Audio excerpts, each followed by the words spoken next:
So, hello everyone. Good evening to all of you and this is your host and दोस्त कोमल गुप्ता और आप हैं अपने इस प्यारे से चैनल में जिसका नाम है न्यू लाइट नीट। तो हम लोग क्या करने वाले हैं? हम लोग करने वाले हैं आज के री नीट का केमिस्ट्री पोर्शन का डिस्कशन। और डिस्कशन करने से पहले जैसे हमारे रिस्पेक्टेड सिंह सर का स्लोगन कि अब पढ़ने का अधिकार सबको और डॉक्टर बनने का अधिकार भी सबको। तो आई होप कि आज का पेपर आज का बहुत अच्छा गया हो, लेकिन फिर भी हम लोग क्या करेंगे आज के पोर्शन में जानेंगे कि क्या क्या गलतियां हम लोगों ने की। तो शुरू करेंगे क्वेश्चन नंबर 51 से। 51 दिया गया है आपके बायोमोलिक्यूल से और क्वेश्चन है कि glucose doesn't react with which of the following reagent. किस रिएजेंट के साथ ग्लूकोज रिएक्ट नहीं करता है? पहला दिया गया है आपका हाइड्रोक्सिलमीन और बेटा हमें पता है कि हाइड्रोक्सिलमीन के साथ ये रिएक्शन करके क्या बनाता है? हाइड्रोक्सिलमीन के साथ ये रिएक्शन करके बनाता है ऑक्साइन। इसका मतलब रिएक्शन तो करता है। उसके बाद करते हैं ब्रोमीन वाटर की और हमें यह भी पता है कि ब्रोमीन वाटर यहाँ पर माइल्ड ऑक्सीडाइजिंग एजेंट की तरह काम करता है और ये कन्वर्ट कर देता है ग्लूकैरिक एसिड में, ग्लूकोनिक एसिड। ठीक, तो ग्लूकोनिक एसिड में कन्वर्ट कर देता है, ग्लूकोनिक एसिड बन जाता है। इसका मतलब यहां से भी रिएक्शन करता है और यहां से भी रिएक्शन हुई। बात करते हैं सोडियम हाइड्रोजन सल्फाइड, मतलब कि यहां पर ये बाई सल्फाइड एडिशन नहीं बनाता है। यहां पर थर्ड वाला आंसर जो आपको दिया गया है बाई सल्फाइड एडिशन नहीं देता है और यही कारण था कि यहां पर देखा गया कि इसका जो स्ट्रक्चर है वो क्या ओपन चेन के अलावा क्लोज चेन भी है, क्योंकि सल्फाइड एडिशन देना चाहिए क्योंकि एल्डिहाइड ग्रुप प्रेजेंट होता है और एल्डिहाइड ग्रुप कार्बोनिल कंपाउंड इस तरह का एडिशन बनाते हैं, लेकिन ये नहीं बनाता है। नेक्स्ट बात करते हैं एसिडिक एनहाइड्राइड। यस, पेंटा एसीटेट बनाता है, तो यहाँ पर भी ये ग्लूकोज के साथ रिएक्शन करता है। तो ऑप्शन जाएंगे हम थर्ड वाले के साथ, 51 का थर्ड ऑप्शन। नेक्स्ट बात करते हैं pair of compound which can not be distinguished by I2 and alkali NaOH। इसका मतलब ये बात कर रहा है आयोडोफॉर्म रिएक्शन की, ये बात कर रहा है आयोडोफॉर्म रिएक्शन की। कहता है कि किसके साथ आयोडोफॉर्म टेस्ट या आयोडोफॉर्म रिएक्शन नहीं होगी। तो चलिए एक एक को देखते हैं। पहला लिखा है बेंजल्डिहाइड। बेंजल्डिहाइड में अच्छा कह रहा है कि कैन नॉट बी डिस्टिंग्विश, किससे हम डिस्टिंग्विश नहीं कर सकते। इसका मतलब दो पेयर में एक आयोडोफॉर्म के साथ टेस्ट करता और दूसरा ना करता हो, हम आराम से डिस्टिंग्विश कर लेंगे।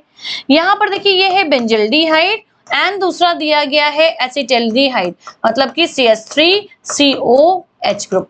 तो मैंने पढ़ा है कि अगर मेरे पास ये टर्मिनल CH3 मिथाइलिक कीटोन है तो ये तो आयोडोफॉर्म टेस्ट देगा, लेकिन ये आयोडोफॉर्म टेस्ट नहीं दे पाएगा। सेकेंड वाले की बात करते हैं एसीटोन, तो CH3CO एंड CO। एसीटोन तो ये देखिए मिथाइलिक कीटोन है, इसका मतलब ये पेयर तो दे लेगा, लेकिन एथेनॉल की बात करें तो CH3 एंड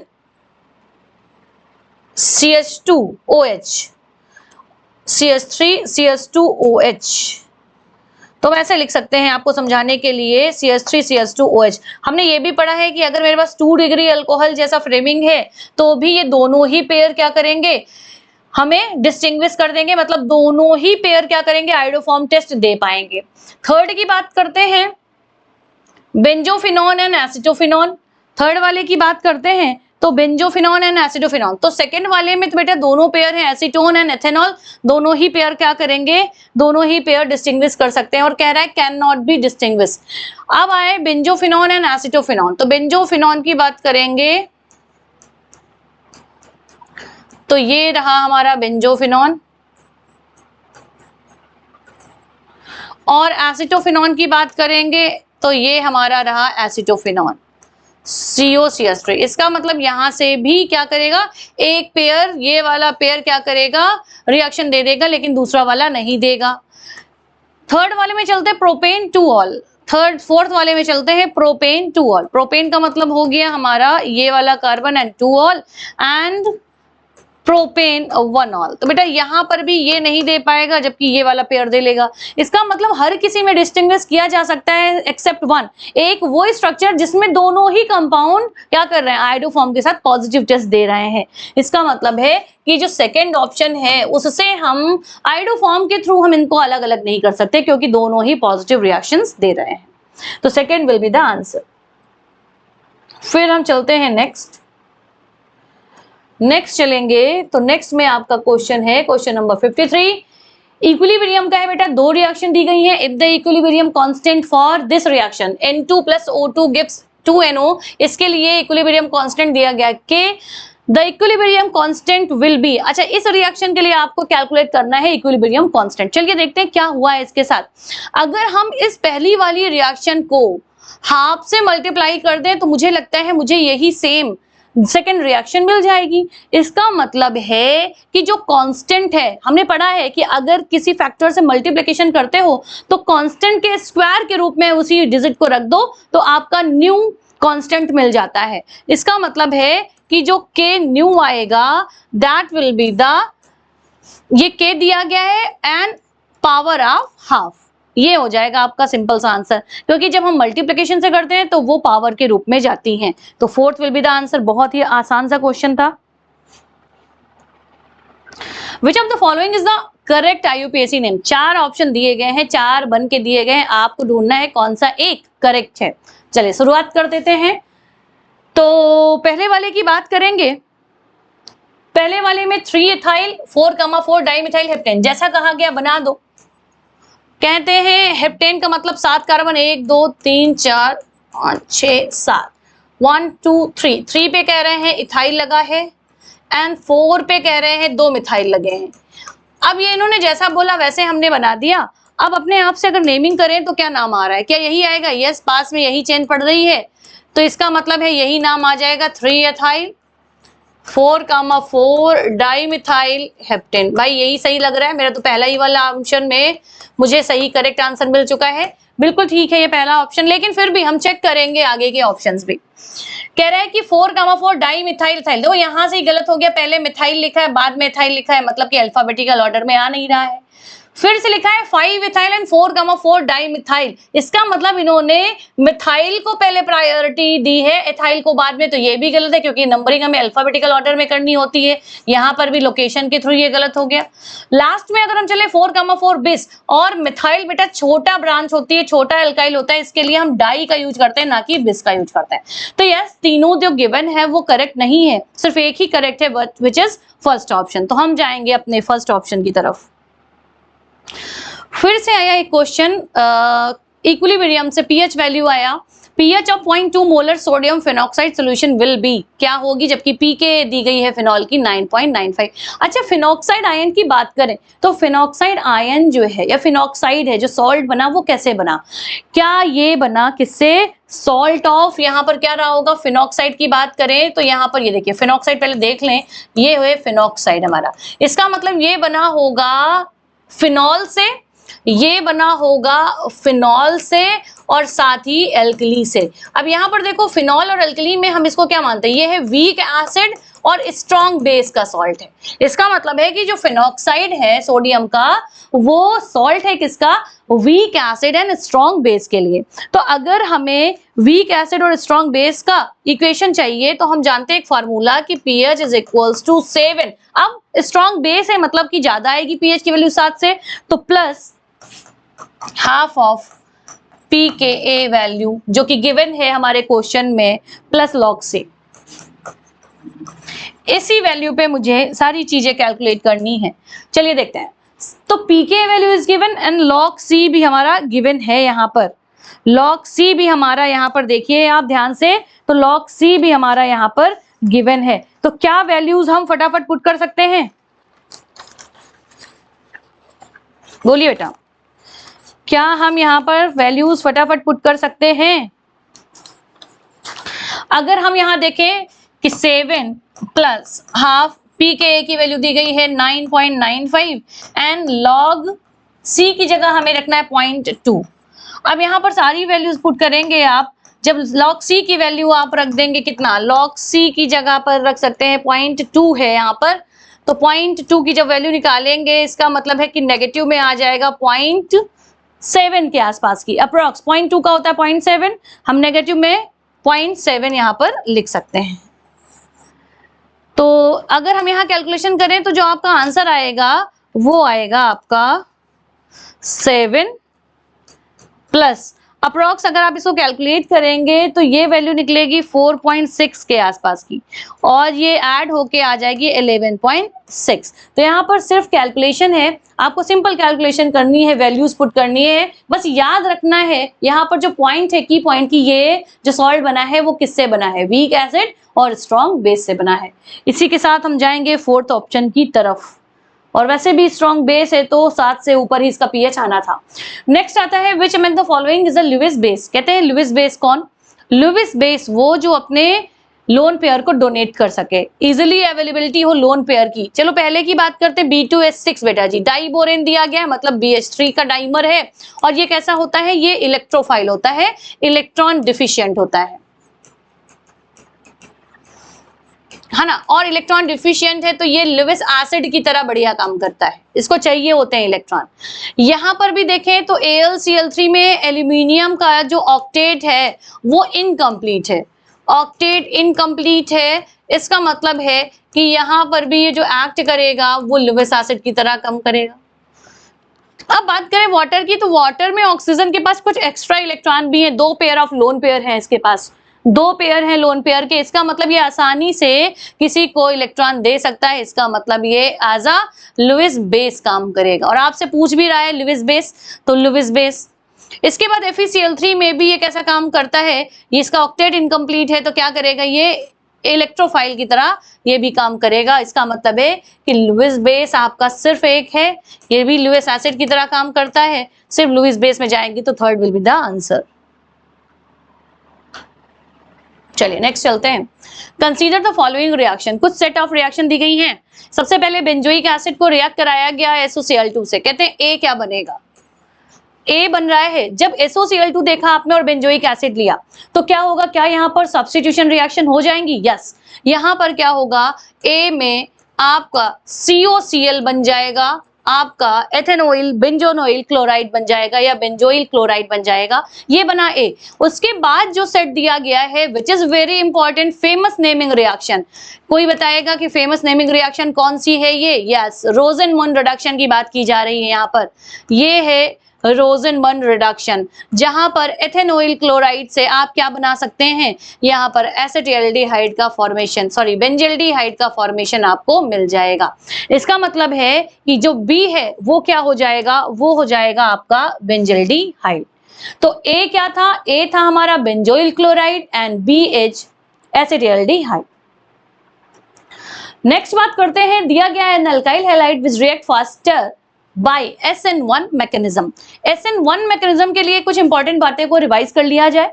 SN1 कहते हैं कि सबसे बढ़िया कौन देगा, जहां पर 3 डिग्री या 2 डिग्री एंड 1 डिग्री एल्काइल्स हो। इसका मतलब है कि हमारे पास मोर स्टेबल कार्बोकेटायन हो तो वो सबसे बढ़िया तरीके से SN1 देंगी। तो क्या मैम SN1 बेंजाइलिक वाले भी बढ़िया देंगे, क्या एलाइलिक वाले भी स्पीसीज बढ़िया देंगी, यस। तो हमें क्या ढूंढना है यहाँ पर, हमें ढूंढना है कि क्या कोई ऐसा स्पीसीज है यहाँ पर जो मोस्ट स्टेबल कार्बोकेटायन बना रहा हो। तो हमें जाना है कि क्या यहाँ पर मोस्ट स्टेबल कार्बोकेटायन है। तो हम यहाँ पर देखिए ब्रोमीन हटाएंगे तो देखिए ये 1 डिग्री कार्बोकेटायन बना, यहाँ से यहाँ पर हटाएंगे ये 2 डिग्री कार्बोकेटायन, यहाँ हटाएंगे बेटा जी तो ये विनाइलिक तरीके का कार्बोकेटायन बन जाएगा, और यहाँ पर हटाएंगे तो यहाँ से मिल जाएगा मुझे 3 डिग्री, मुझे यहाँ से मिल जाएगा 3 डिग्री। इसका मतलब है कि यस मुझे पता है कि 3 degree carbocation are more stable than 2 degree than 1 degree. तो 3 डिग्री मुझे मिला है अपने फोर्थ ऑप्शन में, तो हम जाएंगे फोर्थ ऑप्शन के साथ। नेक्स्ट बेटा एक मोल कॉन्सेप्ट से क्वेश्चन है, the Haber process of synthesis of ammonia. तो हेबर प्रोसेस पहले लिख लेते हैं, हमें मिला है N2 plus H2 gives NH3। Balance करेंगे अगर आप तो यहाँ पर आ जाएगा 3H2, है ना। इसका मतलब मोलर रेशियो कितना 1:3:2 के रेशियो में ये प्रेजेंट है। अब चलो आगे पढ़ते हैं। कहता है कि 10 ग्राम यहाँ पर क्या है, हाइड्रोजन लिया है हमने, और 28 ग्राम्स मेरे पास है नाइट्रोजन। चलो सबसे पहले हम क्या लिमिटिंग रीजन खोज लें यहां से। तो लिमिटिंग रीजन आप निकालते हो मोल अपॉन स्टोइकियोमेट्रिक कोएफिशिएंट, ऐसे भी निकाल लेते हो या पहले मोल से कैलकुलेट कर लो। तो देखो N2 के जब हम मोल निकालेंगे तो यहाँ पर 28 से डिवाइड कर देंगे मॉलिक्यूलर मास, और यहाँ पर 2 मोल कितना निकलेगा 1 और 5। अब हम मोलर रेशियो से भी क्वेश्चन निकाल सकते हो कि भाई 1 से 3 मिल रहा है। हाँ, लिमिटिंग रीजन कौन हो गया, जो कम वाली रेशियो है 1/1, भाई कम ratio stoichiometric coefficient mole upon stoichiometric coefficient से आप क्या निकाल सकते हो, जिसकी वैल्यू कम हो वो हमारा लिमिटिंग रीजन हो जाएगा। तो 1/1 यहाँ पर 1 आ जाएगा। इसका मतलब है कि जो N2 है क्या वही हमारा लिमिटिंग रिएजेंट है, जो N2 है क्या वही हमारा लिमिटिंग रिएजेंट है। यस, ये हमारा लिमिटिंग रिएजेंट। अब लिमिटिंग रिएजेंट अगर मिल जाए इसका मतलब है कि पूरी रिएक्शन उस लिमिटिंग रिएजेंट से ही गवर्न की जाएगी। मतलब जिस मोलर रेशियो में लिमिटिंग रीजन के जिस मोलर रेशियो में हमारा प्रोडक्ट प्रेजेंट होगा वही हमारा सेकंड टाइम भी होगा। मतलब कि 1 से कितना बन रहा है 2, तो मेरे पास कितना है फिर से 1 ही है, तो 1 से कितना बनेगा 2 मोल ही बनने वाला है। इसका मतलब है सिर्फ और सिर्फ यहाँ पर 2 मोल अमोनिया ही मिलेगी, क्योंकि मोलर रेशियो हमारा पहले जैसा ही है, सेम है बैलेंस रिएक्शन में जैसा होता है। क्लियर है। चलें आगे की क्वेश्चन की तरफ। क्वेश्चन नंबर 60 की बात करते हैं। Molality of urea in an aqueous solution is 5। Okay, कह रहा मोलैलिटी स्मॉल m की वैल्यू दी गई है 5। इसका क्या मतलब है, इसका मतलब है कि 1000 ग्राम वाटर में 5 मोल यूरिया प्रेजेंट है ना। तो मोल भी मिल गए। अगर मोल मिल गए तो हम मॉलिक्यूलर मास, हमें यूरिया का पता है 60, तो हम क्या इससे वेट निकाल सकते हैं, बिल्कुल निकाल सकते हैं। वेट ऑफ यूरिया कितना हो जाएगा, जितने मोल दिए गए हैं इनटू मॉलिक्यूलर मास, तो 5 मोल इंटू 60 ये आ गया 300 ग्राम्स। अब क्या करना है, परसेंटेज ऑफ यूरिया पता है आपको, परसेंटेज मास परसेंटेज पता है, तो मास परसेंटेज कितना होगा, जितना निकालना हो जिसका मास अपॉन टोटल। टोटल का मतलब mass of 1000 gram of water और साथ ही 300, तो टोटल हमें लेना है मास इंटू 100। ये कैलकुलेशन आपको करनी है बस। तो ये आ जाएगा 300 अपॉन 13, 23 के अप्रॉक्स आ जाएगी आपकी वैल्यू। सेकेंड ऑप्शन में गिवन है। नेक्स्ट बेटा कहता है कि which alcohol on reaction with Cu at 573 kelvin ketone as major product. यहाँ के लिए तो मैं हमेशा बोलती हूँ कि एक बात NCERT की याद रखें कि अगर मेरे पास अल्कोहल है 1 डिग्री अल्कोहल को अगर मैंने यहाँ से ट्रीट किया कॉपर के प्रेजेंस में तो ये बनाता है एल्डिहाइड। अगर 2 डिग्री अल्कोहल है और हमने कॉपर के साथ 573 केल्विन पे ट्रीट किया तो ये बनाता है कीटोन। एंड अगर 3 डिग्री अल्कोहल है तो फिर ये एल्कीन का फॉर्मेशन कर लेती है। तो ये अगर बॉक्स याद रखेंगे तो कई सारे क्वेश्चन आपके सॉल्व हो जाएंगे। यहाँ हमसे डायरेक्ट पूछा गया कि कीटोन कब मिलेगा, कीटोन तब मिलेगा जब मेरे पास 2 डिग्री अल्कोहल प्रेजेंट हो। चलो देख लेते हैं कहाँ पर है 2 degree.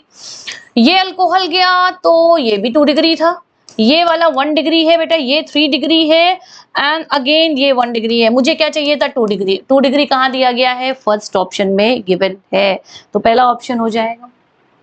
Next, one among the following pair of compound is not isomer. Isomer होने के लिए एक खास बात है कि मॉलिक्यूलर फॉर्मूला सेम होना चाहिए, है ना। आइसोमर हम तभी बोलेंगे जब मॉलिक्यूलर फॉर्मूला सेम हो। इसका मतलब जितना कार्बन हाइड्रोजन एक स्ट्रक्चर में है उतना ही इंग्रेडिएंट्स दूसरे स्ट्रक्चर में भी होने चाहिए। चलो चेक कर लेते हैं। पहले वाले में हमने देखा कि यहाँ पर एक ईथर है, कह रहा है कि नॉट आइसोमर, ठीक है, ये ध्यान रखना। तो पहले वाले में हमने देखा एक ईथर है और फिर से यहाँ पर ईथर बनाया गया बट चेंजमेंट अलग की गई है कार्बन के नंबर में। इसका मतलब यस दीज आर मेटामर, बिल्कुल ठीक है। जितने नंबर कार्बन के हैं दोनों में देखिए 3, 2, 5, 6, 7, यहाँ पर भी 2, 3 और यहाँ पर 2, 1, 3, 4, 5 और यहाँ पर भी 3, 4, 5, 3, 1, 4, 5, ठीक है बेटा। यहाँ पर देखिए फिर से दिया गया CH3 CH2 COOH और फिर से दिया गया CH3 COO CH3। क्या कार्बन सेम है, 1, 2, 3, 1 2 3 और ऑक्सीजन भी 2 है, हाइड्रोजन भी ठीक है। अच्छा ये किस तरह के आइसोमर होंगे आखिर, ये किस तरह के आइसोमर होंगे? COOH को अगर हमने उधर लिखा इसका मतलब एक एसिड है और एक ईस्टर, ये फंक्शनल आइसोमर्स रहे होंगे। फिर आया CH3CO, CH3N, CH3, CH2, CH2OH। अब इसकी बात करें तो यहाँ पर एक दिया गया है 1 2 3 कार्बन और इधर दिए गए हैं 1 2 3 कार्बन। अब साथ में देखते हैं कि यहाँ पर दिया गया है एक ऑक्सीजन, हाइड्रोजन के नंबर को चेक करते हैं तो 3 3 6 और यहाँ पर देखिए कितने 3 2 5 6 7 1 8। हाइड्रोजन सेटिस्फाइड नहीं है, हाइड्रोजन इक्वल नहीं है, इसका मतलब यही पेयर जो है वो हमारा आइसोमर नहीं हो सकता। नेक्स्ट वाला भी हमारा आइसोमर है क्योंकि यहाँ पर सेम चीजें दी गई और ये भी फंक्शनल ग्रुप बदले हुए हैं इसलिए फंक्शनल आइसोमर होंगे। तो हम जाएंगे थर्ड ऑप्शन के साथ। IUPAC name of the complex, एक कॉम्प्लेक्स दिया गया है जहां अगर आप देखें तो कॉपर अपनी +2 ऑक्सीडेशन स्टेट में है। नाम लिखना होता है अल्फाबेटिकल वे में, तो सबसे पहले यहाँ पर इसको क्या बोलेंगे, यहाँ अमीन एंड मिथाइल, मिथाइल अमीन यहाँ पर गिवन है, इसका मतलब है ये है डाइक्लोरो। अब यहाँ पर ट्वाइस लगा है, जब बड़ा ग्रुप है तो बिस लगाते हैं क्या, यस, यहाँ पर डाइक्लोरो बिस मिथाइलमीन एंड कॉपर 2 या कॉपर सेकेंड, ये हो जाएगा इस कॉम्प्लेक्स का नाम। कहाँ दिया गया है जरा चेक कर लीजिए, कहाँ दिया गया है 63 में, जरा चेक कर लीजिए यहाँ पर। तो बेस भी लगाना है, डाई नहीं लगाना है यहाँ पर क्योंकि ये बड़ा फंक्शनल ग्रुप माना जाता है, बड़ी ब्रांच मानी जाती है, बड़ा लिगेंड माना जाता है। The compound which has maximum इनॉल content, इनॉल कहाँ बनता है, जब कीटो से इनॉल में कन्वर्ट करते हैं तो कहते हैं इनोलाइजेशन के तहत इनॉल बनता है। कहते हैं कब ज्यादा बनेगा, मैक्सिमम कंटेंट तब बनता है या तो रेजोनेंस स्टेबलाइज हो, या तो रेजोनेंस स्टेबलाइज हो, या फिर कहते हैं कि इंट्रामोलिकुलर हाइड्रोजन बॉन्डिंग पाई जाए, इंट्रामोलिकुलर हाइड्रोजन बॉन्डिंग पाई जाए। इन दोनों ही केस में या तो एरोमेटिसिटी पाई जाए, इन दोनों ही की केस में क्या होता है, मैक्सिमम इनॉल बनता है। तो यहां पर देखते हैं इनॉल कहाँ ज्यादा बनेगा, तो पहले वाले में तो बेटा कुछ ऐसा रेजोनेंस स्टेबलाइज नहीं है। दूसरा स्ट्रक्चर में देखो, एक तो दो कीटोन ग्रुप हैं और अगर इनॉल बना तो ये क्या कर लेगा, यहाँ पर ये क्या कॉन्जुगेशन में आ जाएगा, क्या यहाँ पर ये इंट्रामोलिकुलर हाइड्रोजन बॉन्डिंग देगा, यस, यहाँ पर सेकेंड स्ट्रक्चर इंट्रामोलिकुलर बॉन्डिंग देगा और साथ में दो तरफ से कीटो है, जितना कीटो उतना ज्यादा इनॉल बनेगा। यहाँ पर देखिए ये दो कीटो नहीं एक ईस्टर है, तो हाइड्रोजन बॉन्डिंग तो होगी बट दो तरफ से नहीं, यहाँ एक तरफ से इनॉल बनेगा, यहाँ दोनों तरफ से इनॉल बनेगा। Aromatic species among the following, कौन सा एरोमेटिक है, चलो चेक कर लेते हैं। एरोमेटिक होने के लिए क्या चाहिए, सबसे पहले तो साइक्लिक स्ट्रक्चर चाहिए, दूसरी जो कंडीशन है कहते हैं प्लेनरिटी चाहिए, मतलब कि हर मंदा हर मॉलिक्यूल कैसा हो, sp2 हो, और तीसरा कहते हैं कॉन्जुगेशन चाहिए। अगर ये तीन कंडीशन है तब तो हम कहते हैं कि ये एरोमेटिक हो सकता है। अगर इन तीनों में कुछ गड़बड़ी है तो तुरंत हम कह देंगे ये कैसा है, नॉन एरोमेटिक है। अगर ये तीनों है तो फिर हम चौथी कंडीशन को चेक करते हैं और चौथी कंडीशन को कहते हैं हकल्स रूल को फॉलो करना। हकल्स रूल को फॉलो करना, और हकल्स रूल क्या होता है, 4n+2 पाई इलेक्ट्रॉन्स, इतने पाई इलेक्ट्रॉन्स होने चाहिए। अब चलो चेक करते हैं, कहते हैं कि अगर इसको फॉलो करे तो वो एरोमेटिक है, और अगर कोई 4n को फॉलो कर रहा है तो वो एंटी एरोमेटिक है। चेक कर लेते हैं बेटा पहला वाला, पहले वाले में बताइए क्या साइक्लिक है, यस मैम। क्या हर एक कार्बन यहाँ पर sp2 है, यस मैम। अब यहाँ पर देखिए क्या कॉन्जुगेशन है, यस मैम, मतलब नॉन प्लेनर तो नहीं है ये। अब इलेक्ट्रॉन काउंट करते हैं बेटा, यहाँ टोटल देखोगे तो पाई इलेक्ट्रॉन कितने, यहाँ पर दो ये कितने आ रहे हैं, 4 पाई इलेक्ट्रॉन। अगर 4 पाई इलेक्ट्रॉन है तो ये कैसा हो जाएगा, ये एंटी एरोमेटिक का केस हो जाएगा। दूसरे में भी सब कुछ है, sp2 सब जगह है, ये कॉन्जुगेशन में है तब भी sp2 होगा कार्बन आयन। वैसे तो कार्बन आयन sp3 होता है लेकिन कॉन्जुगेशन में हो तो ये sp2 होता है। अब पाई इलेक्ट्रॉन की बात करें तो बेटा जी देखो यहाँ पर ये रेजोनेंस में, इसका मतलब यहाँ पर भी ये दो इलेक्ट्रॉन रिंग के पार्ट हो गए हैं, कॉन्जुगेशन में है, तो यहाँ पर 2 2 4 और ये एक नेगेटिव चार्ज की वजह से 2 इलेक्ट्रॉन 6 पाई इलेक्ट्रॉन, इसका मतलब ये तो एरोमेटिक है। नेक्स्ट देखिए बेटा यहाँ पर कॉन्जुगेशन ही ब्रेक है, पूरे में कॉन्जुगेशन नहीं, और साथ में देखो कि ये वाले sp3 हो गए, तो हाइब्रिडाइजेशन ही गड़बड़ है, ये कैसा हो गया, नॉन प्लेनर हो गया। तीनों कंडीशन, अगर ऊपर की 3 कंडीशन गड़बड़ तो नॉन एरोमेटिक, नॉन एरोमेटिक। और लास्ट वाला भी देखें अगर बेटा, तो यहाँ पर सिर्फ और सिर्फ कितना आ रहा है, 4 पाई इलेक्ट्रॉन आ रहे हैं, इसका मतलब ये फिर से एंटी एरोमेटिक। हमसे पूछा गया एरोमेटिक, तो second will be the answer.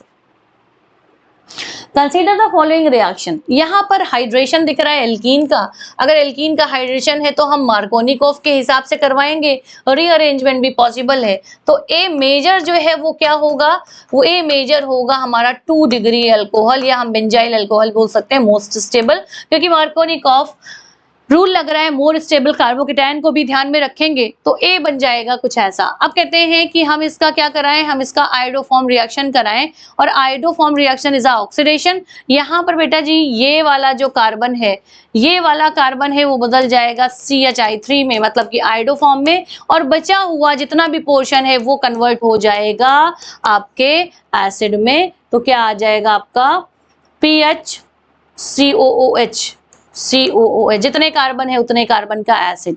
तो देखिए कहां पर एक आपसे पूछ रहे हैं BNC, एक ही बात नहीं की है, यहां पर कहा है B और C क्या है, तो एक तो बन जाएगा आयोडोफॉर्म और दूसरा बन जाएगा benzoic acid, iodoform and benzoic acid, तो पहले ऑप्शन में ही दिया गया है। Oxidation of phosphorus in hypophosphorous acid, अब हाइपोफॉस्फोरस एसिड है क्या, ये H3PO2, H3PO2। अब जरा यहाँ पर देखना, आप उस नॉर्मल से नहीं, हम कहते हैं जितना रिप्लेसेबल हाइड्रोजन होंगे वही इसका ऑक्सीडेशन स्टेट होगा। अगर हम स्ट्रक्चर ड्रॉ करें तो स्ट्रक्चर कुछ ऐसा बनेगा, H3 है तो 3 हाइड्रोजन, रिप्लेसेबल हाइड्रोजन कितना दिख रहा है, सिर्फ 1 दिख रहा है, इसका मतलब सिर्फ इसकी ऑक्सीडेशन स्टेट कितनी हो जाएगी, +1। आप जो ऑक्सी एसिड है फॉस्फोरस के, आप ऐसे नहीं निकाल सकते, चल पहले देखेंगे, आप पहले देखेंगे कि कितने रिप्लेसेबल हाइड्रोजन है, वही इसका ऑक्सीडेशन स्टेट होगा, तो +1 के साथ जाएंगे। आप X रख के ना देखिएगा कि X रखा और क्या किया, तो ऑक्सी एसिड है, आप ध्यान से देखें, ठीक। नेक्स्ट चलते हैं, strongest acidic nature among the following is. अच्छा यहाँ पर देखें तो ऑक्सीजन फैमिली के ही ये हाइड्राइड दिए गए, इनको हम अगर सीक्वेंस में अरेंज करें तो H2O, H2S, और फिर आ जाएगा सेलेनियम, एंड सबसे लास्ट में आ जाएगा टेल्यूरियम। वैसे तो एसिडिक नेचर वो होता है कि H+ जल्दी से निकल जाए, H+ जल्दी से तब निकलेगा जब थर्मल स्टेबिलिटी बहुत कम हो, और या फिर हम कह सकते हैं साइज बड़ा हो, बॉन्ड बड़ा है, आराम से निकल सकता है। तो अगर हम डाउन टू द ग्रुप चलें तो थर्मल स्टेबिलिटी का जो ऑर्डर होता है वो क्या करता है, डिक्रीज करता है। क्या करता है, डिक्रीज करता है, मतलब कि थर्मल स्टेबिलिटी कम होती है, डिक्रीजेस। अगर ऐसा है तो एसिडिक नेचर क्या हो जाएगा, इंक्रीज हो जाएगा, बढ़ जाएगा, ठीक। तो सबसे बेहतरीन आंसर जो मिल रहा है that is with tellurium. Hydrogen क्या करेगा, भागना चाहेगा, बाहर हटना चाहेगा, और जितनी जल्दी H+ निकले उसी को हम क्या बोलते हैं, एसिडिक नेचर बोलते हैं। तो 4th ऑप्शन के साथ जाएंगे। The optical active coordination complex ion among the following. Optical actively की जरूरी है कि प्लेन ऑफ सिमेट्री किसी भी तरह की नहीं होनी चाहिए। और दूसरा अगर कोऑर्डिनेशन पढ़ना है तो हमने पढ़ा है कि MS6 टाइप के जो मेंबर होंगे वो ऑप्टिकल एक्टिव पार्टिसिपेट नहीं करेंगे।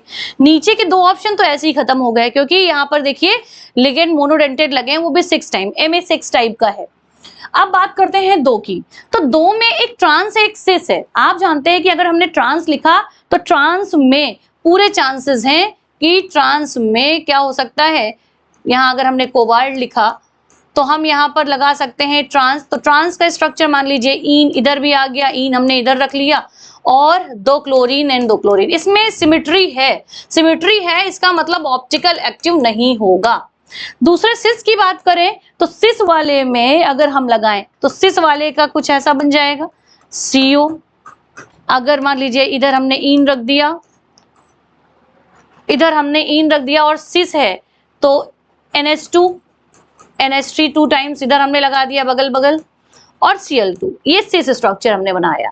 इसका मतलब कहीं से भी इसको कट करेंगे तो प्लेन ऑफ सिमेट्री नहीं मिलेगी, प्लेन ऑफ सिमेट्री नहीं मिलेगी। इसका मतलब ये स्ट्रक्चर ऑप्टिकल एक्टिव हो सकता है, ये ऑप्टिकल आइसोमेरिज्म दे देगा। तो आंसर जाएंगे हम सेकंड के साथ, आंसर जाएंगे हम सेकंड के साथ। Conversion of methane to methyl chloride is an example of which of the following reaction? Okay, कहते हैं मीथेन की बात करें और इसको हम चेंज कर रहे हैं मिथाइल क्लोराइड की। अच्छा, मीथेन की बात करें या हम सारे एल्केन्स की बात करें तो एल्केन्स आर केमिकली इनर्ट होते हैं, बहुत जल्दी रिएक्शन नहीं देते। एक कंडीशन है, अगर वाइगरस कंडीशन की बात करें, इनके साथ जबरदस्ती करें तो एक रिएक्शन करा सकते हैं फोटोलिटिक टाइप की, जिनमें हम सनलाइट को यूज करके फ्री रेडिकल मैकेनिज्म करा सकते हैं और सब्स्टिट्यूशन करा सकते हैं। इसका मतलब है कि एल्केन्स की प्रॉपर्टी होती है फ्री रेडिकल सब्स्टिट्यूशन की।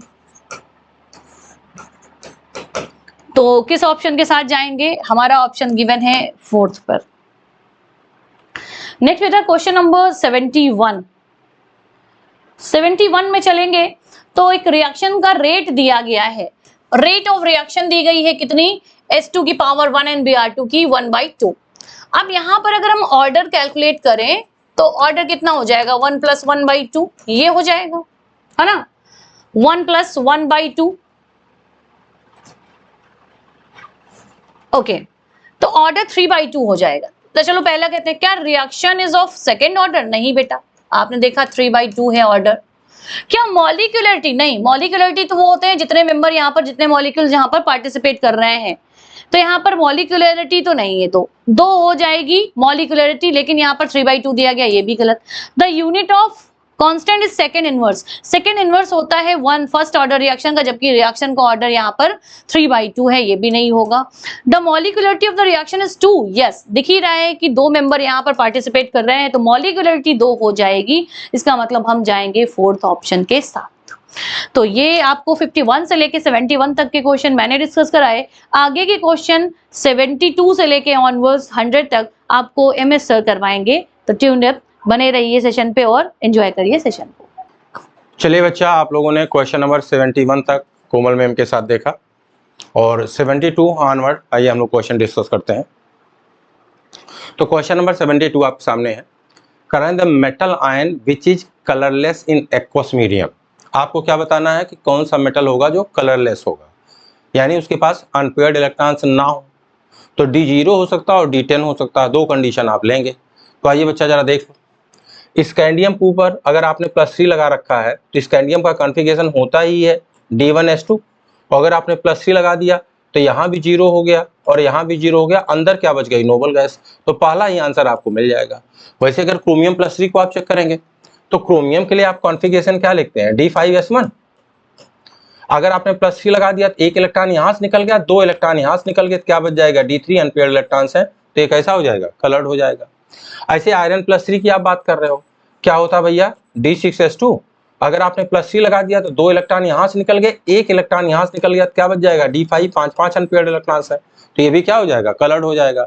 और सिमिलरली कोबाल्ट की अगर आप बात करते हैं तो क्या है, D7S2, और अगर आपने +3 लगा दिया तो 2 इलेक्ट्रॉन यहाँ से निकल गए, 1 इलेक्ट्रॉन से यहाँ निकल गया, D6, 4 अनपेयर्ड इलेक्ट्रॉन्स हो गए, तो ये भी क्या हो जाएगा, कलर्ड। तो पूछा गया था कि कौन सा एक्वस मीडियम में क्या होगा, कलरलेस होगा, तो आंसर क्या हो गया, first. Question number 2, which coordination complex is diamagnetic in nature. ठीक, यहाँ बेटा देखो जरा, Mn का ऑक्सीडेशन नंबर क्या है, 3, और अगर Mn का ऑक्सीडेशन नंबर आपने 3 लगा दिया तो Mn का कॉन्फ़िगरेशन क्या होता है, D5S2। अगर आपने 3 लगा दिया, 2 1 चला गया, यहाँ क्या बच गया आपका, D4। ठीक, और अगर D4 हो गया तो डायामैग्नेटिक थोड़ी ना होगा, अनपेयर्ड इलेक्ट्रॉन्स है, पैरामैग्नेटिक हो जाएगा। इवन अगर ये स्ट्रॉन्ग फील्ड होता तो भी कोई फर्क नहीं पड़ता, क्या हो जाएगा, पैरामैग्नेटिक। ठीक, आयरन के साथ आपने Cn लिया, no doubt iron strong field है, लेकिन यहाँ देखो ऑक्सीडेशन नंबर जब आप निकालेंगे आयरन तो क्या आएगा, +3, तो आयरन का कॉन्फ़िगरेशन होता है D6S2, और अगर आपने +3 निकाल दिया तो क्या बच गया, D5। अब अगर D5 है तो चाहे वीक फील्ड हो चाहे स्ट्रॉन्ग फील्ड हो, कोई फर्क नहीं पड़ता, कलर तो पैरामैग्नेटिक ही होगा, क्योंकि स्ट्रॉन्ग फील्ड भी होगा तो D5 को सारा पेयर थोड़ी ना कर देगा, राइट। तो ये भी क्या हो जाएगा, पैरामैग्नेटिक। ठीक, यहाँ कोबाल्ट की अगर हम बात करें तो क्या होता है भैया, D7S2, आपने क्या लगा दिया, +3, तो क्या बच गया, D6। अब अगर हम D6 को देखें, सारे के सारे इलेक्ट्रॉन पेयर्ड हो जाए, यहाँ देखो 1 2 3 4 5 और 6, यही तो हुआ।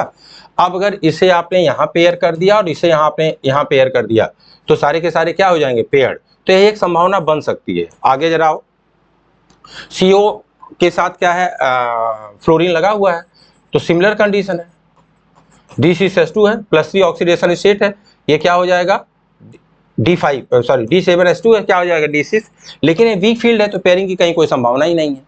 ठीक, तो आप ये मान सकते हो कि अगर ऑक्सिलेट को हमें एज्यूम करके चल रहे हैं कि ऑक्सिलेट एक स्ट्रॉन्ग फील्ड की तरह काम कर रहा है कोबाल्ट के साथ, तो सारे के सारे इलेक्ट्रॉन पेयर्ड हो जाएंगे। इन चारों में से जिस आंसर को आप चाहते हो डायमैग्नेटिक होने के लिए, उसके लिए कौन सा आंसर आपको मिल पाएगा, थर्ड। अगला question, strong field ligands among the following. बेटा जी सबसे टॉप पे आप लेते हो कौन से हैं, एनसीईआरटी आप देखिए जहां उसने स्पेक्ट्रोकेमिकल सीरीज लिख रखा है, तो सबसे टॉप पे क्या है, कोबाल्ट है, सॉरी कोबाल्ट का है यार, CO है, CN- है, EN है, ये सारे के सारे क्या है, स्ट्रॉन्ग फील्ड लिगेंड्स है। तो उनमें से एक आपको दिया गया है, क्या है, CN-, स्ट्रॉन्ग फील्ड लिगेंड हो गया। अगला क्वेश्चन, मोल्स ऑफ, ये बेटा ये 5 नहीं होगा, ये तो पूछ ही रहे हैं ना, तो 5 क्या होगा ना, moles of oxalate ion oxidised by the 2 mole of permanganate ion in acidic medium. तो कुछ करना नहीं है, आप इसको ऐसे लिख दीजिए, आसान सा क्वेश्चन होता है। और परमैंगनेट आयन की बात कर रहे हैं, यानी MnO4-।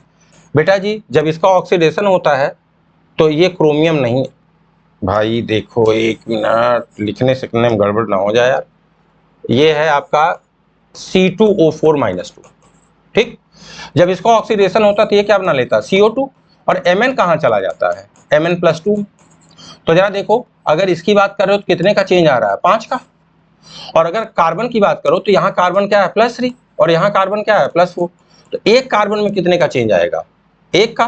तो 2 कार्बन में कितने का चेंज आएगा, 2 का। अब आपको कुछ नहीं करना बेटा, moles of oxidising agent multiplied by change in oxidation number बराबर है moles of reducing agent multiplied by change in oxidation number. इस फार्मूले का इस्तेमाल कर लेना है और सीधे आपका आंसर आ जाएगा। चलिए वैल्यू पुट करके देख लें। मोल्स ऑफ ऑक्सीडाइजिंग एजेंट आपसे पूछा गया है ना, देखो इतना ion oxidise by the 2 moles, नहीं अच्छा ये दिया गया, मोल्स ऑफ ऑक्सीडाइजिंग एजेंट दिया गया 2 मोल, कितने का चेंज आ रहा है, 5 का। और पूछा गया है कि ऑक्सिलेट के कितने मोल्स को ऑक्सीडाइज करेगा ना, मोल्स ऑफ इतना आयन ऑक्सीडाइज बाय 2 मोल, तो इसका क्या है यहाँ मोल, और इसमें चेंज कितने का आ रहा है, 2 का। तो जब M निकालेंगे तो इधर 2 से डिवाइड कर देंगे, 2 2 कट जाएगा, क्या आ जाएगा, 5 मोल। तो आंसर क्या हो गया, 5 मोल। तो इस तरह के क्वेश्चंस आसान से होते हैं। Moles of oxidising agent multiplied by change in oxidation number बराबर है moles of reducing agent multiplied by change in oxidation number. ठीक, और आपको आंसर मिल गया थर्ड। अगला question, approximate percentage of lanthanide. बेटा जी मिस मेटॉल की अगर हम बात करें तो इसमें होता है 95% लैंथेनाइड्स प्लस 5% होता है आयरन, और इसमें इम्प्योरिटी के रूप में 2 और मेटल्स पाए जाते हैं, कैल्शियम, और कैल्शियम के साथ क्या होता है, एल्यूमिनियम। और नॉन मेटल्स अगर इम्प्योरिटी की बात करें तो कौन पाया जाता है, कार्बन और सल्फर। तो इन्होंने पूछा कि बताइए मिस मेटॉल में लैंथेनाइड्स कितने पाए जाते हैं, तो लैंथेनाइड्स कितने हैं, 95%। कौन सा आंसर हो जाएगा, 4th। ठीक, अगला, correct order of electron affinity. बेटा जी हम लोग जब टॉप टू बॉटम आते हैं तो इलेक्ट्रॉन एफिनिटी क्या होती है, कम होती है। Oxygen, sulphur, selenium, tellurium, polonium मान लो रेडियो एक्टिव है, लेकिन हम बोलते हैं क्या बेटा कि थर्ड पीरियड के जो एलिमेंट्स होते हैं, थर्ड पीरियड वाले एलिमेंट्स, इनकी इलेक्ट्रॉन एफिनिटी सेकंड पीरियड से ज्यादा हो जाती है ना। यहां तक तो बात सही है, जनरल बात है, लेकिन जब ऑक्सीजन फैमिली की हम बात करते हैं तो ऑक्सीजन की इलेक्ट्रॉन एफिनिटी केवल थर्ड पीरियड से नहीं, अपने ग्रुप में सबसे नीचे हो जाती है, सबसे कम हो जाती है। तो अगर इसका ऑर्डर हम लोग बनाएंगे तो ये सबसे नीचे आ जाएगा। तो सबसे टॉप पे कौन है, सल्फर, उसके बाद कौन है, सेलेनियम, उसके बाद कौन है, टेलुरियम, और सबसे कम कौन हो जाएगा, ऑक्सीजन। तो देख लो भैया, सबसे टॉप पे सल्फर, सेलेनियम, टेलुरियम और oxygen, second is right answer. अगला क्वेश्चन, 18 ग्राम ऑफ ग्लूकोज, यानी आपको सॉल्यूट दे दिया गया है 18 ग्राम, इज डिजॉल्व इन इतना ग्राम ऑफ वाटर, सॉल्वेंट है 250 gram. The freezing point of the solution will be, अच्छा फ्रीजिंग पॉइंट दे रखा है, सोल्यूशन विल बी इतना ना, the freezing point of the solution will be, अच्छा होगा कितना, और KF की वैल्यू दे रखा है इन्होंने। ठीक, सीधे सीधे बेटा आपको एक फार्मूले पे मतलब फार्मूला पे वैल्यू पुट कर देना है, इसमें कुछ करना नहीं है। डेल्टा TF, डेल्टा TF बराबर है क्या है, KF, ठीक, multiplied by WA multiplied by 1000 upon WB, right, और multiplied by MA WB MA। इस वैल्यू, इसमें आपको वैल्यू पुट कर देनी है, आपको सीधे आंसर आ जाएगा। चलो भैया, KF दे रखा है 1.86, ठीक। WA की बात करें तो वेट ऑफ सॉल्यूट कितना दे रखा है, 18 ग्राम, मल्टीप्लाइड बाई 1000 अपॉन, ठीक। मॉलिक्यूलर वेट की बात करें, अगर ग्लूकोज की बात करें बेटा, तो ग्लूकोज के मॉलिक्यूलर वेट की बात करोगे तो ग्लूकोज का मॉलिक्यूलर वेट कितना है, 180, ठीक। और वेट ऑफ सॉल्वेंट कितना दे रखा भाई, weight of solvent WB, weight of solvent कितना, 250। इसे सॉल्व करना है भैया, तो आओ जरा देखा जाए, इससे कर दो तो 180 है 10, ठीक, इससे ये कर दो तो ये क्या इतना आ जाएगा 4, तो आपको आ गया क्या 18.6 और डिवाइडेड बाई, नहीं 18.6 क्यों यार, इसे 4 से इसमें गुणा करना है ना, ये आ गया 1.86 मल्टीप्लाइड बाई 4 डिवाइडेड बाई 10, ठीक। इसे जो कुछ भी सॉल्व करेंगे, इससे हमको क्या मिला है, इसे इससे में डेल्टा TF मिल गया। और अगर हम लोग TF की बात करते हैं, इन्होंने क्या बोला, फ्रीजिंग पॉइंट की बात किया है, the freezing point of the solution, ठीक। तो अगर हम TF की बात करते हैं तो क्या हो जाएगा, माइनस का डेल्टा TF। अब इसे सॉल्व करो भैया, 1.8 मल्टीप्लाइड बाई 4 डिवाइडेड बाई 10, तो देखो यार कहां तक आ जाएगा, क्या आ जाएगा, 6 चौका 24 के 4 हाथ लगाए 2, 8 चौका 32, 32 2 34, 4 और 4 कम 4 3 7, ये आ गया। और इसको 10 से डिवाइड करना है तो करीब करीब 0.744 के आसपास आएगा। और चूंकि TF की बात करना है तो जो डेल्टा TF आया उसे माइनस के साथ लेना है, तो माइनस के साथ आना चाहिए कितना, 0.744। तो भैया देखो एक ही ऑप्शन आपको मिल रहा है, पॉइंट माइनस का 0.74, तो 78 का कौन सा राइट आंसर हो गया भाई, 4th, ठीक। अब आ जाइए नेक्स्ट क्वेश्चन पे। अगला क्वेश्चन है reaction of this with HBr। देखो बेटा HBr की अगर हम बात करें, यहाँ अगर इस पे HBr कहाँ एडिशन होगा, कहाँ जाके जुड़ेगा, तो अगर यहाँ हम देखें तो यहाँ बेंजाइलिक कार्बोकेटायन सबसे स्टेबल बन जाएगा। और अगर बेंजाइलिक कार्बोकेटायन सबसे स्टेबल बन जाएगा तो ये Br माइनस यहाँ जाके जुड़ जाएगा और H प्लस कहाँ जुड़ जाएगा, यहाँ करके जुड़ जाएगा, ठीक है। तो सिंपल सी रिएक्शन थी, इसमें कुछ करना ही नहीं आपको, यानी जहाँ CH वहाँ CH2 हो जाएगा, इधर CH3 CH2 CHBr, तो देख लो भाई CH3 CH2 CHBr OH, कौन सा आंसर हो गया, सेकंड, ठीक। ये सिर्फ इसलिए होगा कि सबसे स्टेबल बेंजाइलिक कार्बोकेटायन जहां बना रहे हो ना, वहां Br जाके ऐड होगा, तो सबसे स्टेबल है हम कंडीशन आपको मिल जाएगी। अगला question, the conductivity of 0.1 molar KCl solution is this, ये कंडक्टिविटी आपको दी गई है। Then the molar conductivity of the solution will be, ये अभी सिंपल सा एक फार्मूला बेस्ड क्वेश्चन है, ठीक। और फार्मूला क्या है,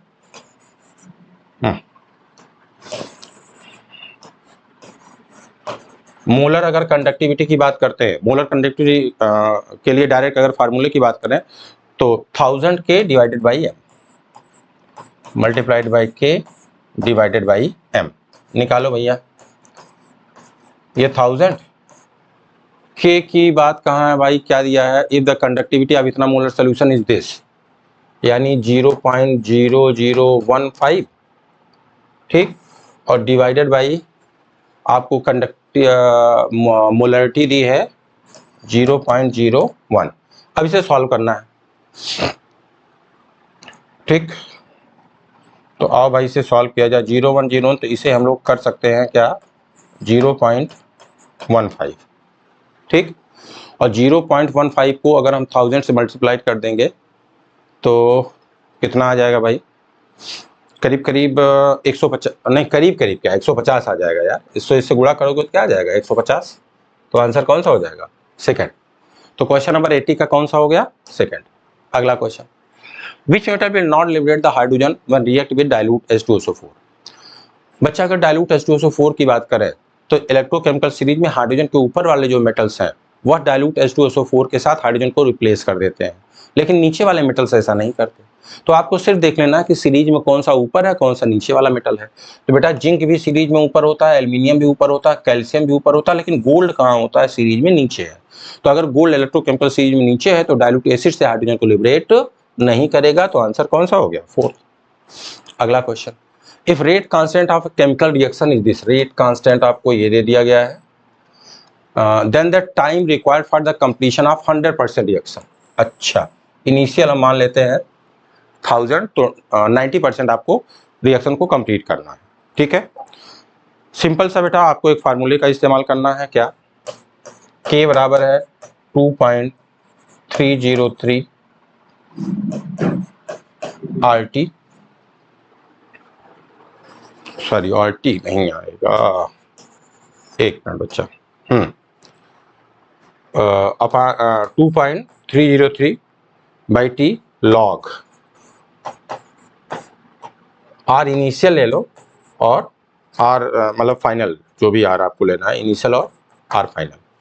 चलो भाई वैल्यू पुट करो, K आपको दे रखा है,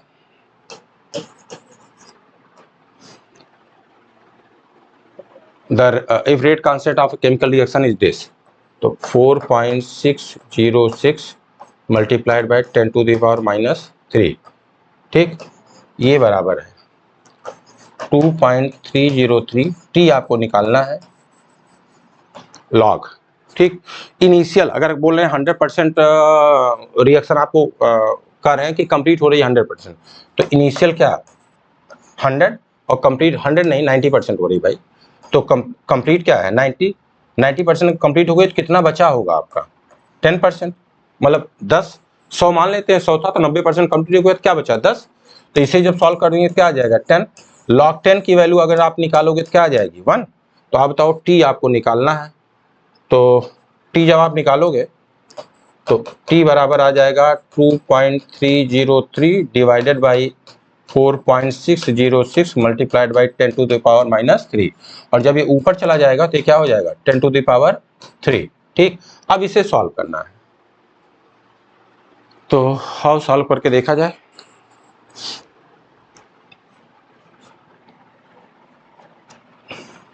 अब इसे गुणा भाग करना पड़ेगा यार, देखो इसे सॉल्व कर लेना है, 2.303 multiplied by 10 power 3 divided by 4.606, इसे सॉल्व कर लेना भैया, और जब सॉल्व करेंगे तो आ जाएगा 0.5 इंटू 10 पावर 3, इसे सॉल्व करने के बाद आ जाएगा 0.5 इंटू 10 टू द पावर 3, और 10 टू द पावर 3 से इसमें जब मल्टीप्लाई कर देंगे तो क्या आ जाएगा, क्योंकि 0.5 है तो 500 सेकेंड। अगला question, incorrect statement among the following, a catalyst does not changes the equilibrium constant, ये बात बिल्कुल सही है। ज़्यादा से ज़्यादा कैटालिस्ट क्या कर सकता है कि जो इक्विलिब्रियम आपको थोड़ा लेट मिल रहा था उसे पहले कर सकता है, या जो पहले मिल रहा था उसे लेट कर सकता है ना, लेकिन इक्विलिब्रियम को चेंज, इक्विलिब्रियम कांस्टेंट को चेंज नहीं करेगा। A catalyst alter the Gibbs energy, नहीं, डेल्टा G डेल्टा H किसी को भी कैटालिस्ट अल्टर नहीं करता है। तो क्या इन्होंने पूछा भैया इनकरेक्ट बताना है, तो कह रहे हैं a catalyst alters the Gibbs energy, नहीं, डेल्टा H डेल्टा I इन सबको चेंज नहीं करता है। Order of a reaction is experimental quantity, ये बात बिल्कुल सही है, और for complex reaction molecularity has no meaning, ये बात भी सही है। तो बेटा इन्होंने पूछा था इनकरेक्ट स्टेटमेंट कौन है, तो इनकरेक्ट स्टेटमेंट ये होगा कि कैटालिस्ट डेल्टा H की बात करें, डेल्टा G की बात करें, तो इनके ऊपर कैटालिस्ट का कोई इफेक्ट नहीं होता, ठीक। अगले क्वेश्चन पे आ जाइए। एक रिएक्शन दी गई है और पूछ रहे हैं identify the sequence of the reagent in order for carrying out the above conversion. इस कन्वर्जन के लिए बोल रहे हैं इन चारों में से कौन सा ऑप्शन आप सिलेक्ट करेंगे। चलिए आइए देखा जाए। अगर हम PBr ले रहे हैं तो सबसे पहले यहाँ OH जो लगा है, OH को क्या कर देंगे, हटा के यहाँ क्या लगा देगा, ये Br। ठीक, अब अगर KCN हम ले लेंगे तो KCN क्या करेगा फिर फर्दर, मतलब रिएक्शन यही है। यहाँ अगर आपने PBr ले लिया तो इसने क्या किया, OH को रिप्लेस कर दिया, यहाँ क्या लग गया, Br। अगर आपने KCN ले लिया तो इसमें भी कोई चेंज नहीं होना, सिर्फ इसी के साथ आपको क्या मिल जाएगा, RCH2CN, ये मिल गया। इसकी लिथियम एल्यूमिनियम हाइड्राइड के साथ आप क्या करवा रहे हैं, रिडक्शन हो जाएगा। और जब रिडक्शन हो जाएगा तो ये लास्ट में जो बेटा आपने CH2 ले रखा है, Cl ले रखा है ना, ये रिडक्शन होने के बाद आपको किस में कन्वर्ट कर जाएगा, प्राइमरी एमीन्स में हो जाएगा। तो पहला आंसर ही आपका राइट आंसर हो गया कि PBr आपने ले लिया, OH को इसने रिप्लेस कर दिया, Br आ गया। KCN आपने ले लिया, Br रिप्लेस होकर के CN आ गया। और फिर जब आपने लिथियम एल्यूमिनियम हाइड्राइड के साथ रिडक्शन करवा दिया तो आप देखो, यहाँ देखो कितनी कार्बन है, 1 2 3, और यहाँ 3 4, मतलब R को हम मान ले रहे हैं। अब R क्या है पता थोड़ी ना, तो मान लेते हैं एक ही कार्बन है, तो एक कार्बन भी आपको बढ़ाना है, इसके तुलना में प्रोडक्ट में एक कार्बन भी बढ़ाना है। ठीक, तो जब CN लिथियम एल्यूमिनियम हाइड्राइड के साथ आप रिएक्शन करेंगे तो ये CN के साथ, यानी ये जो CN था वो किसमें कन्वर्ट हो रहा है, CH2 और NH2, प्राइमरी एमीन आपको बन जा रही है। ठीक है, तो फर्स्ट इज राइट आंसर। अगला क्वेश्चन, इस कार्ड, ये कुछ नहीं है बेटा, अल्फा हाइड्रोजन अगर नहीं है आपके पास, कंसंट्रेटेड NaOH के साथ आप रिएक्शन करवा रहे हो तो वही वाले कंपाउंड से रिएक्शन देते हैं, और नाम है इसका कैनिजारोज रिएक्शन। 85 का फोर्थ, कैनिजारोज रिएक्शन। ठीक, आगे आ जाइए। Which are the following disease is not correctly matched with the vitamins mentioned with it? Vitamin B12 से क्रैकिंग ऑफ लिप्स होता है, होठ के किनारे किनारे फटना शुरू हो जाते हैं। विटामिन C से नहीं भाई, विटामिन C बोन से रिलेटेड विटामिन नहीं है। विटामिन D से ऑस्टियोमेलेसिया, मतलब बोन से रिलेटेड विटामिन है, और विटामिन A से नाइट ब्लाइंडनेस। ठीक है, तो कह रहे हैं कौन सा करेक्ट मैच नहीं है, सेकेंड वाला। क्यों, विटामिन C जो है बोन से रिलेटेड विटामिन नहीं है। आगे, electron affinity can be defined as energy needed. बेटा जी, इलेक्ट्रॉन एफिनिटी में एनर्जी नीडेड होती है, लेकिन सिर्फ और सिर्फ नीडेड कब होती है, जब सेकंड इलेक्ट्रॉन की एंथैल्पी की बात कर रहे हैं, और ये डेफिनेशन की अभी बात कर रहे हैं, सेकंड और फर्स्ट की बात नहीं करते हैं। Electron affinity can be defined, तो ये तो बेकार की बात हो गई, और ऐसे भी इसमें इलेक्ट्रॉन निकल रहा था, ऐड नहीं हो रहा था। Energy change in the reaction, बेटा जी देखिए, एक आइसोलेटेड गैसियस आइटम जब एक इलेक्ट्रॉन को एक्सेप्ट करता है तो इस प्रोसेस में जो एनर्जी निकलती है उसे इलेक्ट्रॉन की एंथैल्पी बोलते हैं। ये आंसर सही है। The capacity of the atom to attract the electron pair through which it is bonded. नहीं भैया, ये इलेक्ट्रोनेगेटिव से रिलेटेड तो हो सकता है, इलेक्ट्रॉन एफिनिटी का कोई सेंस नहीं है इससे रिलेटेड। और energy required for the change, कोई मतलब नहीं है। सॉलिड से आप गैस में जा रहे हो तो ये इलेक्ट्रॉन एफिनिटी नहीं है, तो आंसर कौन सा हो गया, सेकेंड। अगला question, the correct geometry and the hybridization of the XeO4। देखो क्वेश्चन में इन्होंने बोला है ज्योमेट्री, एक कंफ्यूजन हमेशा होता है ज्योमेट्री और शेप में। और अगर हम XeF2 की बात करें तो इसका जब हाइब्रिडाइजेशन आप निकालोगे, दो लोन पेयर है, तो हाइब्रिडाइजेशन क्या आ जाएगा, sp3d2। और sp3d2 के लिए अगर ज्योमेट्री की बात करें तो ज्योमेट्री क्या होती है, ऑक्टाहेड्रल। लेकिन चूंकि दो लोन पेयर है तो इसलिए अगर हमसे शेप की बात करें तो शेप क्या हो जाएगा, square pyramidal, sorry square planar. Shape क्या हो जाएगा भैया, स्क्वायर प्लेनर।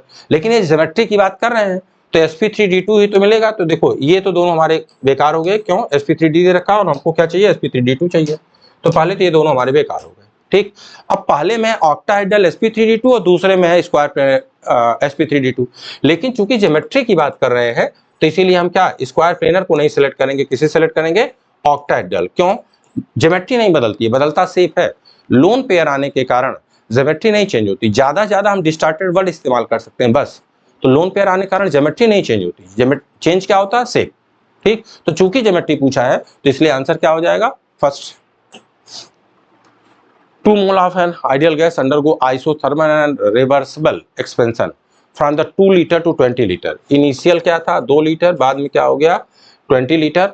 और 127 दिए हैं तो भैया हमें केल्विन में चाहिए, तो 273 जोड़ दोगे तो कितना आ जाएगा, 2 1 3 4, 400 केल्विन आ जाएगा।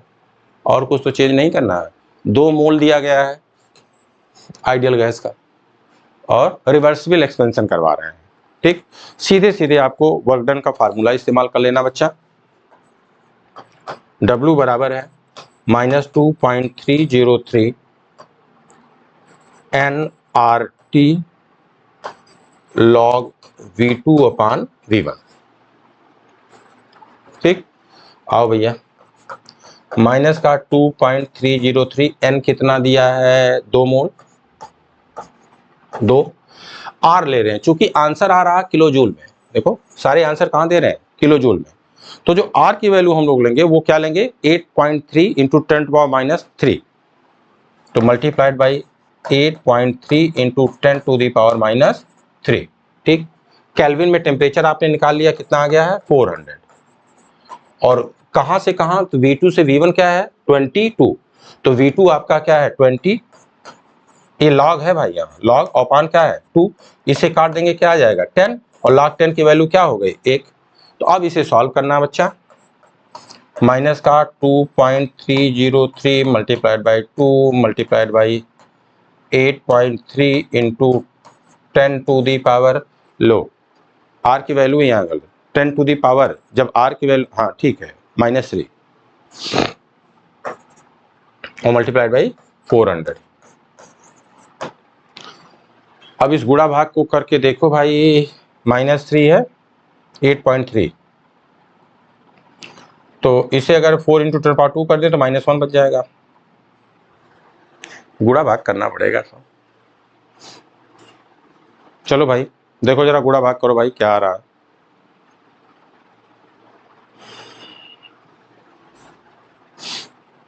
आओ देखा ही जाए। तो इसे तो यहाँ से 2 हटा दे यार, इसे 1 ही रहने दो। ठीक, जो -1 की वैल्यू थी, -1 आप -3 लिख रहे थे, -1 कर देते हैं। अब आओ सॉल्व किया जाए, तो ये 2 है ना, 4 दूनी 8 आ गया, 8 मल्टीप्लाइड बाई 2.303 मल्टीप्लाइड बाई 8.3 10⁻⁻1। अब इसको गुणा करो भैया, देखो गुणा करके क्या आएगा, गुणा भाग करने के बाद बेटा आ जाएगा -15.3 किलो जूल। अब गुणा भाग करके देख लेना यार, ठीक है भैया।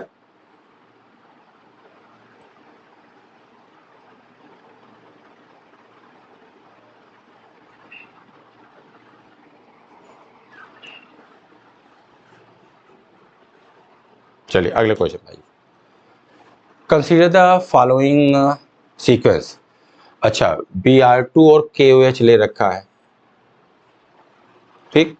तो अगर हम लोग बात करें Br2 KOH हाफमैन्स ब्रोमाइड रिएक्शन है, वो कितने पे वर्क करेगा, इतने पे, ठीक। और जब हाफमैन्स ब्रोमाइड रिएक्शन यहाँ यानी आप रिएक्शन करवा रहे हो Br2 KOH के साथ, तो Br2 KOH के साथ रिएक्शन करके इसको किस में कन्वर्ट कर देगा, वो एमीन्स में, ठीक। और एमीन्स में कन्वर्ट होने का मतलब है आपको मिलेगा CH3 CH2 NH2, ठीक। फिर इसकी रिएक्शन आप करवा रहे हो CH-Cl3 और KOH के साथ, कार्बोनिल टेस्ट है। ये क्या करेगा, इससे रिएक्शन करने के बाद ये जो NH2 है, जो प्राइमरी एमीन है, केवल इस प्राइमरी एमीन को क्या करेगा, आइसोसाइनाइड में कन्वर्ट कर देगा, तो CH3 CH2 NC। तो देख लो भाई कहां दिया गया है, CH3 CH2 NC, ठीक। पहली रिएक्शन जो है जहां आप ले रहे हो Br2 KOH, वो क्या है, हाफमैन्स ब्रोमाइड रिएक्शन। इसने क्या किया, इस ग्रुप को, ये जो ग्रुप आपको दिया गया, इसमें इसको किस में कन्वर्ट कर दे रहा है, ये प्राइमरी एमीन में, यानी ए आपका है CH3 CH2 और NH2, ठीक। और CH3 CH2 NH2 की अगर बात करें, तो इससे अगर आप रिएक्शन करवा दे रहे हो तो ये NH2 को किस में कन्वर्ट कर दे रहा है, NC, ठीक। तो आंसर कौन सा हो गया आपका, थर्ड, 90 का थर्ड, कार्बोनिल रिएक्शन है, कार्बोनिल टेस्ट है। अगला question, which among the following species is pyramidal. बेटा पिरामिडल पूछ रहे हैं, तो इसका मतलब sp3 हाइब्रिडाइजेशन होना चाहिए और एक लोन पेयर होना चाहिए। तो ये कैसा होगा, बोरान के साथ है, ट्राइगोनल प्लेनर होगा, ये होगा नहीं। ClF3 की बात करें तो यहाँ दो दो लोन पेयर आ जाएंगे, तो sp3 डिहाइब्रिडाइजेशन हो जाएगा, तो ये भी नहीं होगा। यहाँ भी sp3 डिहाइब्रिडाइजेशन है। और क्या पूछा भैया, पिरामिडल इन शेप, ठीक। और अगर SF4 की बात करें, अच्छा नहीं सॉरी, ये PCl5 नहीं PCl3 है भाई, इसे ध्यान से देखो। ये हाइब्रिडाइजेशन क्या हो गया इसका, sp3 और फास्फोरस पास एक लोन पेयर है, तो sp3 के साथ अगर एक लोन पेयर आ जाए तो ज्योमेट्री कैसी हो जाती है, पिरामिडल, ठीक। आंसर कौन सा हो जाएगा, थर्ड। अगला question, if A particle of mass 500 mg है भाई, 500 mg है, इसे पहले ग्राम में और फिर किलोग्राम में अगर कन्वर्ट करेंगे तो क्या आ जाएगा, 500 इंटू 10⁻⁻6 किलोग्राम। पहले कन्वर्ट करके रख लेते हैं। With a velocity of 100 metre पर second, then the de Broglie wavelength की बात करते हैं। डी ब्रॉगली वेवलेंथ बताना है आपको। लैम्डा बराबर है h/mc, लैम्डा बराबर है h/mc। लैम्डा आपसे पूछा गया भैया, h प्लैंक्स कांस्टेंट की बात कर रहे हैं, h की वैल्यू क्या रखेंगे, 6.62 इंटू 10⁻34, 6.62 इंटू 10⁻34। मास आप यहाँ निकाल चुके हो 500 इंटू 10⁻6, और वेलोसिटी क्या दी गई है 100, वेलोसिटी क्या दी गई है 100, ठीक। इस इक्वेशन को सॉल्व करना है लैम्डा निकालने के लिए। इसको सॉल्व करने के बाद जो आपका ऑप्शन आएगा वो आ जाएगा सेकंड, सॉरी 92, हाँ ठीक है सेकंड। इसे सॉल्व कर लीजिए, सेकंड ऑप्शन आपको मिल जाएगा। अगला question, which among the following element shows the diagonal. बेटा जी डायगोनल रिलेशनशिप की बात करें तो लिथियम, बेरिलियम, बोरान,